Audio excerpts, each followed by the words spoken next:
Faramir is one of the most beloved characters from Lord of the Rings.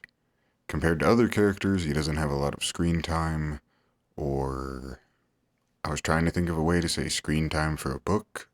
How about written time? Compared to others, he doesn't have a lot of written time in the books, yet in both formats, he leaves a lasting impact. Many dislike and others condemn Faramir's portrayal in the films. I'm here to defend that portrayal. But first, I will also condemn it, at least in part. The beating of Gollum. Gollum is captured, beaten, and questioned in the films. Captured and questioned is right. Beaten?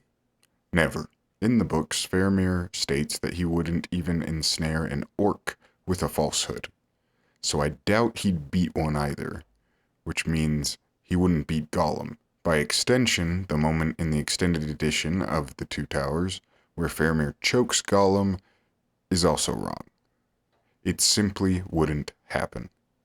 Faramir is much more akin to Aragorn than he is Boromir in how he views the world. Strong enough to protect, but gentle enough to value all life. He would rather not have to kill anyone. You can still have him question Gollum, but it would be Faramir's force of character that compels Gollum to answer, and his wisdom to filter his lies. The other condemning point is Faramir trying to take the ring. In the books, when he realizes what Frodo carries, he says he would not take it even if he found it lying by the side of the road. In the films, however, he is tempted to take it and tempted to bring it to his father to show his quality. Now here's where I defend this decision. The idea of Faramir being tempted by the ring works in the films because of another change they made to a different character, Aragorn. In the films, Aragorn worries and fears about the weakness in the race of men. Can they fight the pull of the ring? Aragorn is tempted by the ring and refuses it. In doing so, he conquers that fear, showing that they can conquer that fear, that men are weak and that there's no hope or strength left. That can be conquered, that there is in fact a chance for victory.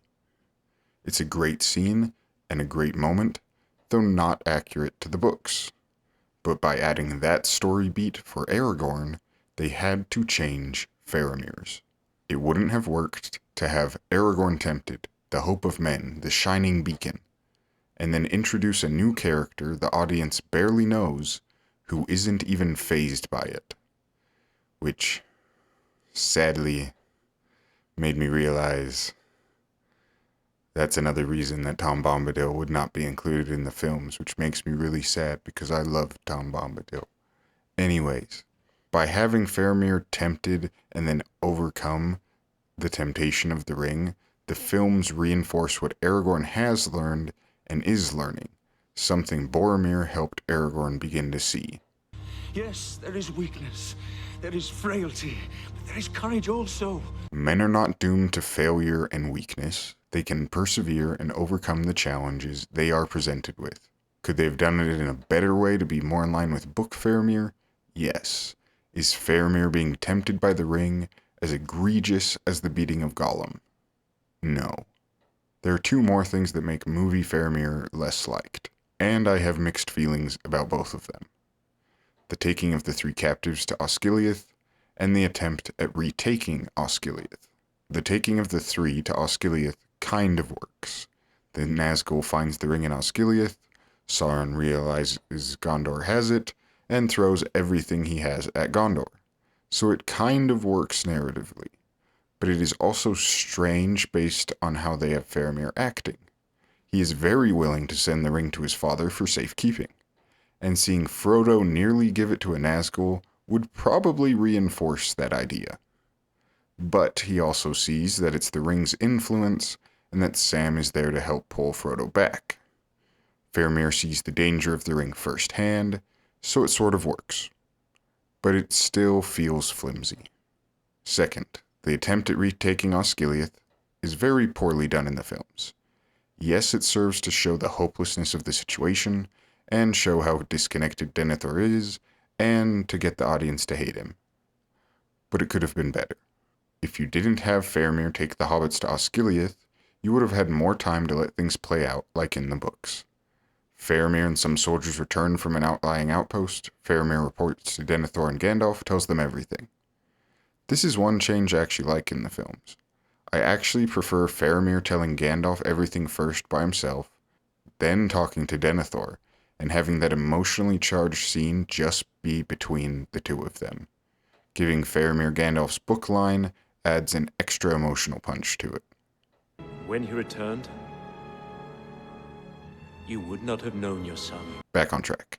If you have it play out like in the books, where Osgiliath is still held by a minor force, and Faramir is of the mind to bring them all back to the city because Gondor can't afford to lose anyone, whereas the enemy will just throw soldiers at them. But Denethor, being stubborn and prideful, says, we need to defend it. Faramir goes, not just because Denethor commands it, but because there are men out there that he won't abandon. And then, instead of intercutting between Denethor heinously eating tomatoes and the really weird charge across the plains, you'd have it be Denethor heinously eating tomatoes and Faramir trying to hold the line and save as many people as he can. A lot of the same outcomes, but endears us more to Faramir and less to Denethor. Looking back on this video, I realize I only really defended one part of film Faramir, but it's one of the changes I hear criticized the most. The beating of Gollum being the other. So maybe this video should have been titled In Defense of 1/4 of movie Faramir, but here we are. Maybe I'll do that title. We'll see.